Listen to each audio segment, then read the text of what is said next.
Hello, എല്ലാവർക്കും നമസ്കാരം. നമുക്കിന്ന് തേങ്ങയിട്ട ഓംലേറ്റ് എങ്ങനെയാണ് ഉണ്ടാക്കുന്നതെന്ന് നോക്കാം. അതിനായിട്ട് ആദ്യം കുറച്ച് സവാള, പച്ചമുളക്, ഇഞ്ചി, കരിയാപ്പില എന്നിവ എടുക്കുക.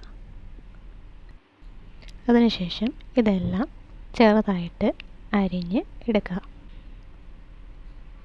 അതിനുശേഷം ഒരു ബൗളിലേക്ക് മുട്ട പൊട്ടിച്ച് ഒഴിക്കുക. ഈ മുട്ടയിലേക്ക് നമ്മൾ അരിഞ്ഞു വെച്ചിരിക്കുന്ന കരിയാപ്പില, സവാള, പച്ചമുളക്, ഇഞ്ചി ഇതെല്ലാം കൂടി ഇടുക. അതിനുശേഷം കുറച്ച് തേങ്ങ ഇതിലേക്ക് ഇടുക. അതിനുശേഷം ആവശ്യത്തിന് കുരുമുളക് ഇതിലേക്ക് ഇടുക. അതിനുശേഷം ആവശ്യത്തിന് ഉപ്പ് ഇതിലേക്ക് ഇടുക. അതിനുശേഷം ഇതെല്ലാം കൂടി നന്നായിട്ട് ഇളക്കുക. നമ്മൾ സാധാരണ ഓംലേറ്റിന് മുട്ട പതപ്പിക്കുന്നത് പോലെ നന്നായിട്ട് പതപ്പിക്കുക.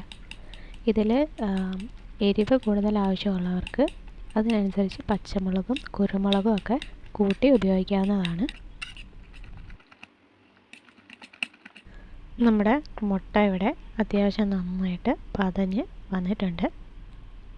ഇനി നമ്മൾ ഒരു പാനെടുത്ത് അടുപ്പത്ത് വെച്ച് നന്നായിട്ട് ചൂടാക്കുക. അതിനകത്തിലേക്ക് ആവശ്യത്തിന് എണ്ണ ഒഴിച്ചു കൊടുക്കുക. എണ്ണ നന്നായിട്ട് ചൂടായതിനു ശേഷം നമ്മൾ അടിച്ചു വെച്ചിരിക്കുന്ന മുട്ടയുടെ മിശ്രിതം ഇതിനകത്തിലേക്ക് ഒഴിച്ച് കൊടുക്കുക.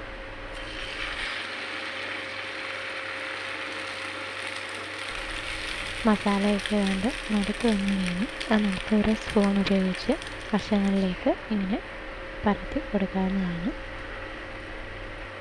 ഈ ഓംലെറ്റിന് ഒരു പ്രത്യേക സ്മെല്ലാണ്.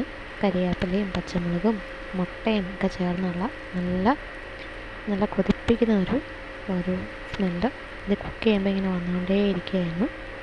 ഇനി നമ്മുടെ ഈ ഓംലെറ്റ് നമുക്കൊന്ന് തിരിച്ചിട്ട് നോക്കാം. നമ്മുടെ ഓംലെറ്റിൻ്റെ ഒരു വശം നന്നായിട്ട് മൊരിഞ്ഞ് കിട്ടിയിട്ടുണ്ട്. ഈ തേങ്ങ ചേർത്ത ഓംലെറ്റിൻ്റെ ഒരു പ്രത്യേകത ഇതിന് നല്ല ക്വാണ്ടിറ്റി ഉണ്ടായിരിക്കും. അതുപോലെ തന്നെ നല്ല ടേസ്റ്റും ആയിരിക്കും. ഇത് ചോറിൻ്റെ കൂടെ മാത്രമല്ല കുട്ടികൾക്കൊക്കെ ഇടസമയത്ത് കഴിക്കാൻ കൊടുക്കാനും വളരെ നല്ലതാണ്.